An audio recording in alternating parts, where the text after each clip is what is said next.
soir, Malika Boudiba et Éric Bertrand nous font découvrir le travail méconnu de Sandrine Cordurier, une coloriste qui met en couleur les univers de nombreux auteurs. Un travail de 3 à 4 mois par ouvrage, mais qui, vous allez le voir, fait basculer l'histoire dans une toute autre dimension.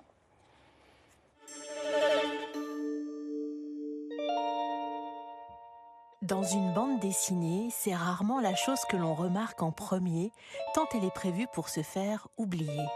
Elle, c'est la couleur.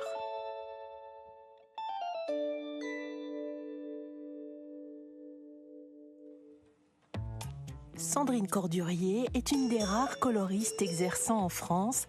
Après être passée par un studio d'animation au Luxembourg, c'est chez elle qu'elle travaille. La colorisation pour la bande dessinée, c'est pas simplement une mise en couleur, c'est une narration.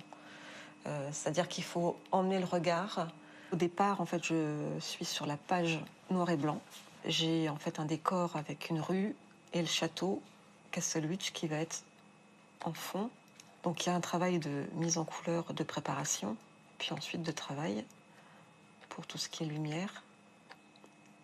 Mettre quelques détails, quelques lumières encore, un peu plus d'ombre pour détacher, un peu de brume dans le fond pour éloigner et révéler le second plan, de la lumière qui va donner une indication en fait par rapport à la narration, ce qu'on doit voir, diriger le regard. Cela fait 22 ans que Sandrine Cordurier est coloriste. Elle peut passer d'un univers de western à un univers fantastique.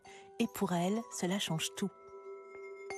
Le coloriste doit s'adapter au dessin. Un dessin jeunesse, un dessin semi-réaliste, ça ne va pas être du tout la même approche. Et du coup, en fait, on est un petit peu caméléon, on se fond un petit peu dans tout ça pour essayer de faire ressortir le meilleur du dessin. Elle est à l'aise dans tous les genres ou presque, même si elle avoue une petite préférence pour l'univers jeunesse. Je ne vois pas comment je pourrais m'en passer. Il y a des fois où ça a été difficile, le travail n'était pas simple, mais je ne voyais pas dans quoi je pourrais m'épanouir autant en fait, que ce travail-là. C'est vraiment de faire les choses, en fait, de les voir se construire petit à petit.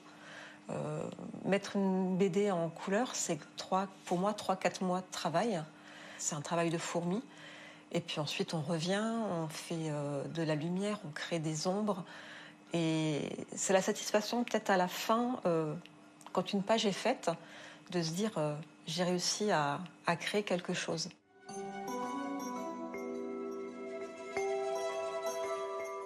Il y a 22 ans, elle a débuté en mettant de la couleur dans des bandes dessinées scénarisées par Sylvain, son mari.